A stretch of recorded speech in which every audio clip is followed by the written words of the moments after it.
Very much everyone for taking time from really busy schedules to come and hear about Gumsaver today. It's an innovative system and a product that works. I want to educate patients and dental professionals alike on how we can manage periodontal disease. Periodontal disease is the most significant cause of tooth loss worldwide, and our methods of management have been a little bit more heavy-handed than I think that we should be looking at, and there are easier, gentle ways to do it. So I'd like to start by giving you a little history lesson from what I understand about periodontal disease and its management. In the mid-1900s, we had instruments like this to clean what we believed to be the evil, which is the tartar on the tooth surface.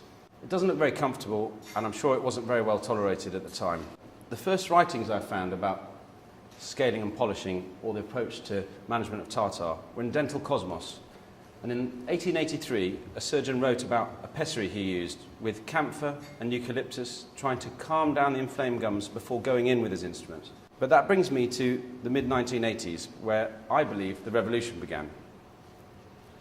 The revolution began with Bernie Kieser in the Eastman Institute, a specialist periodontist who did some very interesting studies where he looked at the bacteria and the bacterial toxins that were stuck on the surfaces of teeth and saw that maybe there was an easier way to remove them. Maybe you didn't have to go in as heavy-handed at first. And then he followed up with another study in 1991.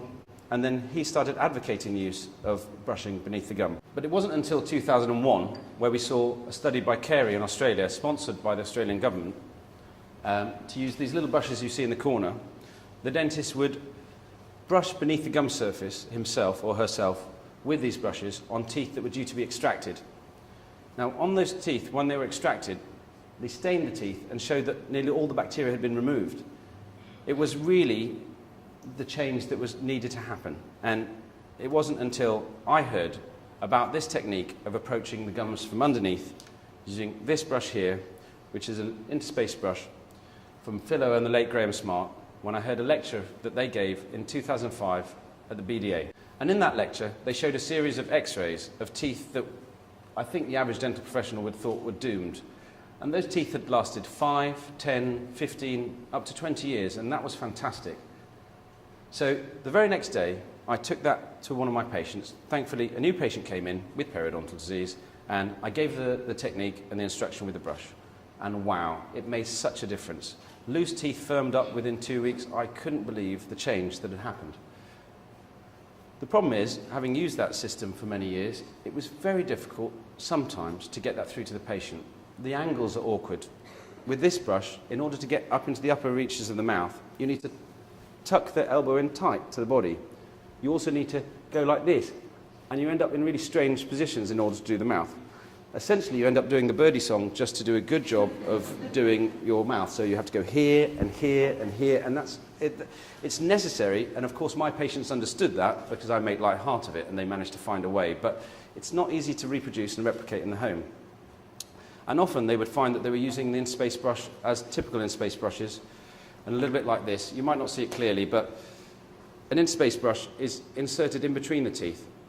And as you can see on this diagram on the right, what happens is that tissues get compressed. You clean in between the teeth, but not beneath the gum line where you needed to get access to. What do we in the profession have differently to do that job better? And we've got scaling instruments. Now, they're designed to get round corners. It is possible for us to get into those tissue spaces and clean that area. So it was in early 2009, but I had that bright idea, what they say, that eureka moment. What if I could put two instruments together, make it easier for the patient, and I tried it. My first rudimentary brush was the one you see on the far left. I got a bit of simple denture acrylic. I went down to the practice that night on thinking about it, got the denture acrylic, spliced a couple of brushes together, and started using it myself. It dealt with the rotational issues of the wrist and the arms, and that made it a little bit easier.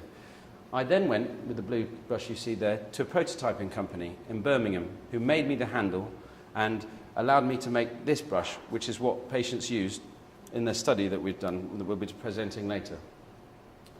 It was at this point that I needed some professional help. So I went to designers in Leamington, Rob Dalton and James Dex. We went through the needs, the necessary needs that would be for our new brush. We needed soft bristles, one that would increase patient compliance, one that would allow patients to put it into tissues that were quite tender to begin with. They need hand holding, so that's one of the things that we had looked at. We looked at the ergonomics of the design. We looked at the way that the patient would be able to hold the brush in both angles, up and down, and then necessarily deal with the rotations that they were struggling at with the other brush. And I'd like to introduce you to Gumsaver. And that's it. This is what we came up with. And I think they did a very good job with the design. And it is a groundbreaking oral health system. It does work. It's fantastic, and the responses that we've seen really in the tissue management of patients has been really good. It's allowed me to debride patients' teeth, remove the tartar from the tooth surface without the use of local anaesthetic, which makes a fantastic change for patients. They don't need to be numbed up in every corner. They can be scaled without the use of local anaesthetic. And if it wasn't for my patients itself, they're here today, some of them here, and I'm happy to introduce one of them to you now. I wouldn't have been able to develop the brush, and it was because I watched them closely and saw how they worked with the other brush and found that that's the way that it works. Robyn, I'd really like to introduce you. Robyn has kindly agreed to come up and talk to us about her personal experiences and how she's dealt with her own gum disease. So, Robyn, hi there, thanks for coming up. It's stressful, obviously patient, and it's difficult, but what brought you to me, I guess? Well, I've been to see my hygienist, obviously regularly, and had my teeth scaled a quarter at a time under anaesthetic, which was incredibly painful. And my gums were receding at a horrific rate. My hygienist was telling me that I was doing a really, really good job. She couldn't believe that my teeth were so clean, and yet my gums just kept receding.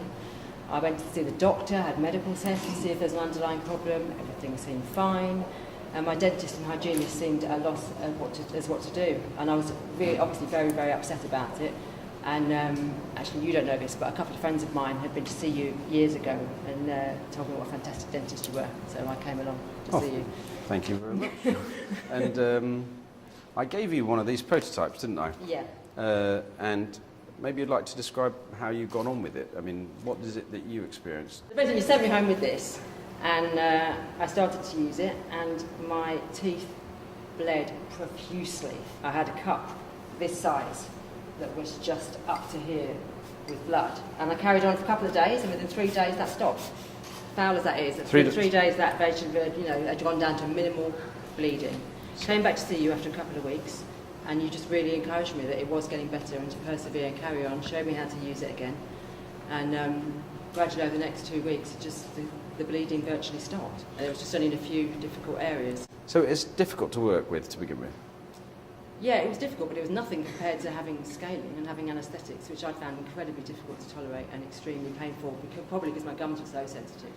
And you felt that even though you saw some signs at 3 days, you came back to me 2 weeks, you still needed reassurance, is that right? Yeah, because I was so in such a state about everything at the time that it took a leap of faith and a bit of trust in you to think, okay, this is right, because I felt at the time that if I do the wrong thing, I'm going to lose my teeth. And I think you might have mentioned to me before that people had said that it was mad that you were doing this. So it definitely took a leap of faith, but it felt great to really, really get in there and get my teeth really clean. I got really into it.